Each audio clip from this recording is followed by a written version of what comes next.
Dear students, PSC part first हमारा जो paper चल रहा है वो थर्ड पेपर है बच्चों, फिजिकल केमिस्ट्री का।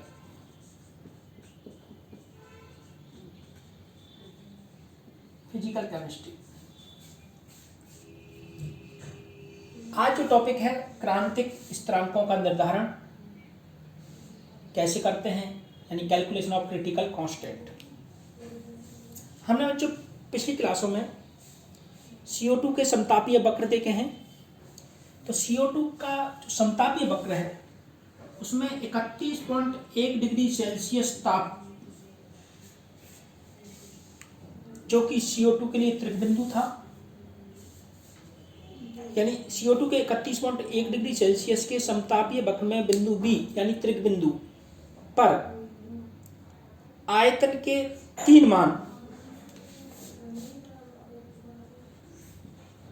आयतन के 3 मान, 3 मान कौन कौन से हैं? एक तो द्रव के रूप में है, एक गैस के रूप में है और एक दोनों एक साथ उपस्थित है। यानी समतापीय वक्र में एक अवस्था में केवल द्रव उपस्थित होता है, एक में केवल गैस उपस्थित होती है और दोनों के मिलान बिंदु पर दोनों अवस्थाएं यानी द्रव और गैस उपस्थित होती हैं, समान हो जाते हैं। अर्थात इस बिंदु पर द्रव व गैस में विभेद करना संभव नहीं होगा, विभेद करना संभव नहीं होगा। अतः त्रिक बिंदु के ताप, दाब व आयतन क्रमशः क्रांतिक ताप, क्रांतिक दाब व क्रांतिक आयतन कहलाते हैं। इन शर्तों को वान डेर वाल्स समीकरण में प्रतिस्थापित करके क्रांतिक स्थिरांकों की गणना की जा सकती है। क्रांतिक स्थिरांकों की गणना करने के लिए 1 मोल गैस के लिए 1 मोल गैस के लिए सबसे पहले हम वान डेर वाल इक्वेशन को लिखेंगे।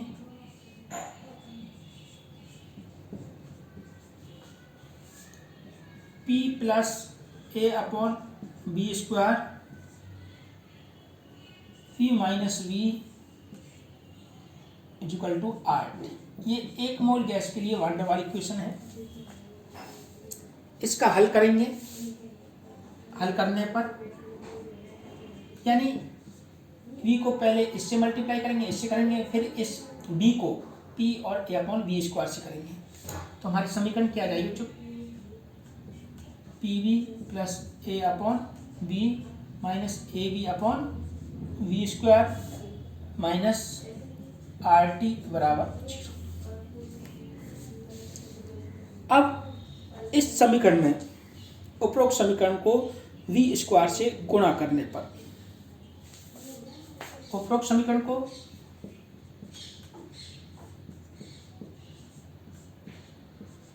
V स्क्वायर से गुणा करने पर, उपरोक्त समीकरण को V स्क्वायर से गुणा करने पर, V स्क्वायर से गुणा करने पर हमारे पास में उपरोक्त समीकरण को V स्क्वायर से गुणा करने पर तथा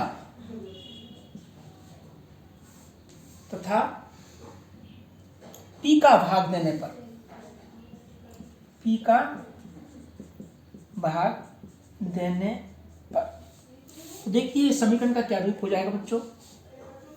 इस समीकरण का PV Q upon P minus PV V square upon P plus A V square upon V minus A P V square upon V square P minus RT V square upon P बराबर 0। तो इस P से ये P cancel हो जाएगा और हमको समीकरण होगी V3 माइनस P से P कैंसिल हो जाएगा, हमको समीकरण आई V square plus A upon A, इसमें भी हमने P का भाग दिया A अपॉन P वी से V square cancel, minus V square से V square cancel, A B upon P, A B upon P, A B upon P minus R T V square upon P बराबर 0। ये हमको समीकरण प्राप्त हो रही है। अब इसको और सिंपल करने के लिए, इस समीकरण को और सिंपल करने के लिए देखिए आप किस तरीके से इसको और सिंपल कर सकते हैं। हम एक फॉर्मूला लानी है हमको। सबसे पहले हमने V3 लिख लिया बच्चों यहाँ पर, और अब इसमें हमारे पास में एक तो वी स्क्वायर वाली फॉर्म ये है और एक वी स्क्वायर ये है। इनको एक साथ हम लिख देते हैं। इसमें अगर हम इसको वी स्क्वायर को कॉमन लेते हैं, वी स्क्वायर को कॉमन लेते हैं, तो यहाँ पर क्या बचा बच्चों, वी, और इसमें क्या बचा, प्लस, इसमें क्या बचा, plus R T upon P, R T upon, इस तरीके से इसकी एक फॉर्म हो गई है, plus A upon P V minus A B upon P. अब देखिए बच्चों, अब देखिए ये समीकरण हमारे पास में बहुत ही महत्वपूर्ण समीकरण है, समीकरण नंबर 2, यानी B Q minus V plus R T upon P V square plus A upon V P minus A V upon P बराबर 0। ये त्रिघात समीकरण है जिसमें बी के 3 मान हैं। ये त्रिघात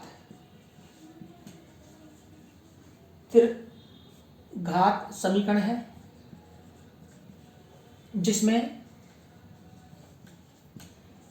v के 3 मान हैं। 3 मान कैसे हैं बच्चों, देखिए, एक तो ये स्क्वायर क्यू के रूप में, स्क्वायर के रूप में, और केवल v के रूप में।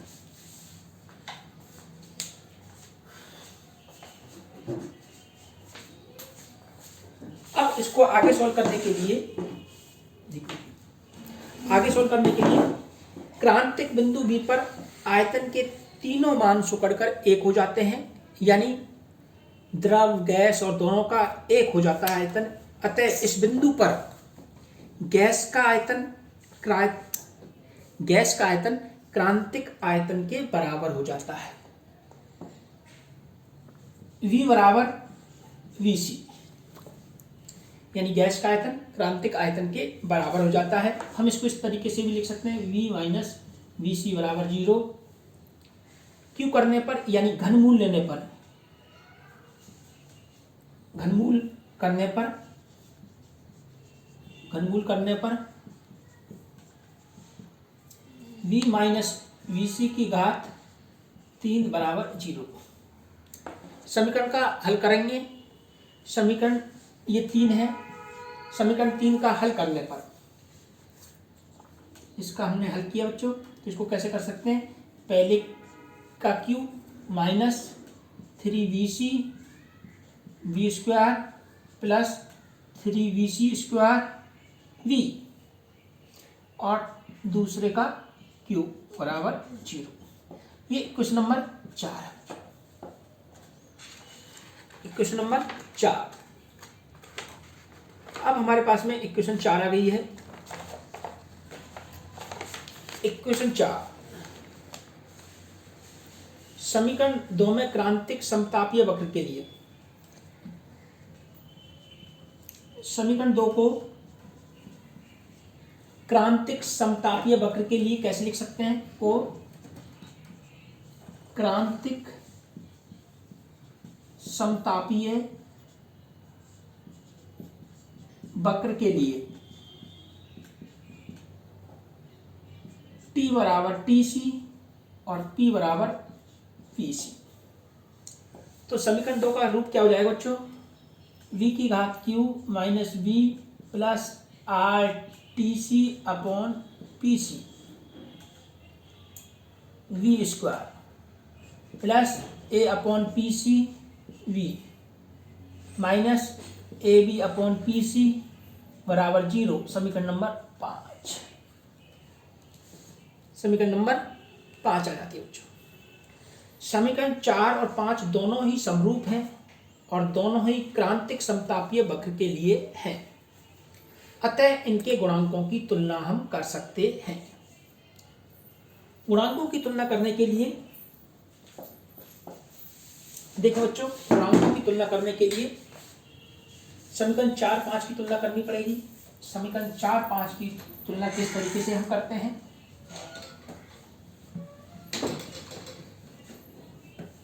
समीकरण 4, 5 की तुलना करने के लिए नीचे देखिए, आप नीचे देख लें बच्चों, एक बार देख लें। इसकी ये एक दूसरे के बराबर है और v² से v² कैंसिल हो गया तो 3vc बराबर क्या हो जाएगा? b plus R T C upon P C, और a upon P C v, इस b से ये b कैंसिल हो गया तो 3vc² बराबर क्या हो गया बच्चों?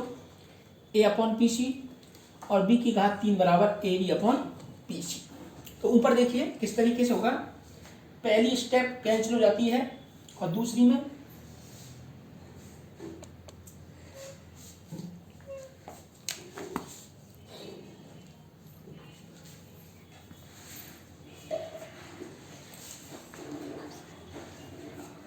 तुलना करने पर 3vc यानी सेकंड स्टेप को, पहली स्टेप कैंसिल हो गई, प्लस rtc अपॉन pc, ये पहली स्टेप है समीकरण नंबर 6। दूसरी स्टेप में 3vc² बराबर a अपॉन pc, समीकरण नंबर 7।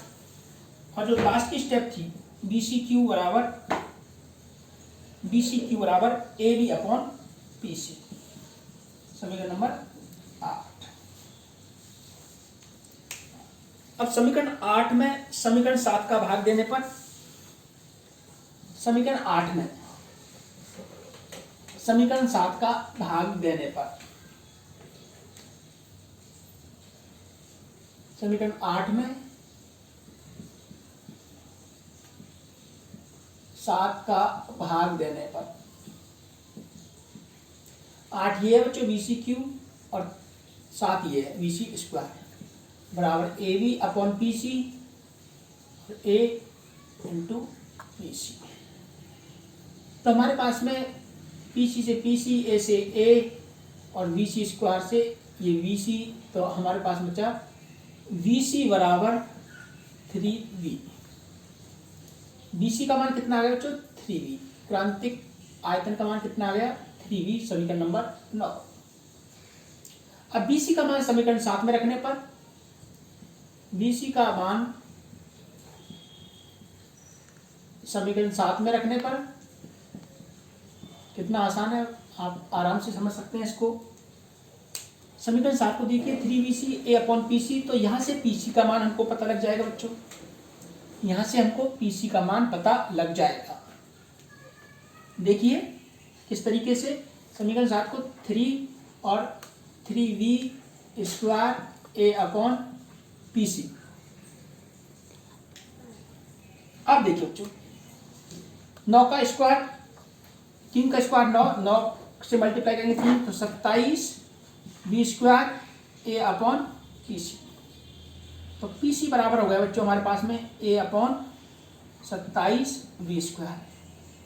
ये क्रांतिक दाब की समीकरण को रिप्रेजेंट कर रहा है, क्रांतिक दाब की समीकरण को रिप्रेजेंट कर रहा है। अब हमारे पास में क्रांतिक ताप के रूप में समीकरण 6 में जाना होगा। VC तथा PC के मान समीकरण 6 में रखने पर, समीकरण 6 में रखने पर, तो देखिए बच्चों समीकरण 6 को देखिए, ऊपर देखिए 3VC बराबर V plus RTC upon PC।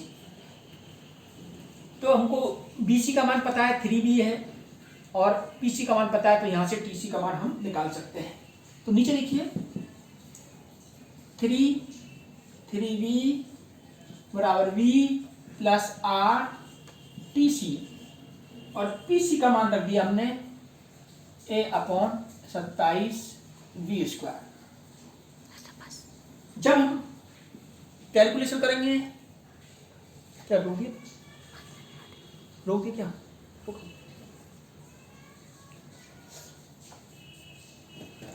जब हम कैलकुलेशन करेंगे तो ये जाएगा 9v और इसमें कोई दलिया v बराबर, ये पूरा होगा हमारे पास में होगा बच्चों 27r/TC(v²)/a। तो ये होगा 8b बराबर 27r/TC(v²)/a। तो यहाँ पर TC बराबर हमारे पास में आ गया 8a/27rv, क्योंकि एक v² से ये v कैंसिल हो जाएगा और इस तरीके से हमारे पास में ये क्रांतिक ताप की समीकरण प्राप्त हो जाती है। समीकरण नंबर 11। तो समीकरण 9, 10, 11 क्रम से क्रांतिक आयतन, क्रांतिक दाब और क्रांतिक ताप को प्रदर्शित करती हैं। ये हमारे पास में जो समीकरण प्राप्त हुई हैं वान डेर वाल स्थिरांक के रूप में और गैस स्थिरांक के रूप में प्राप्त होती है। ठीक है बच्चों, ओके।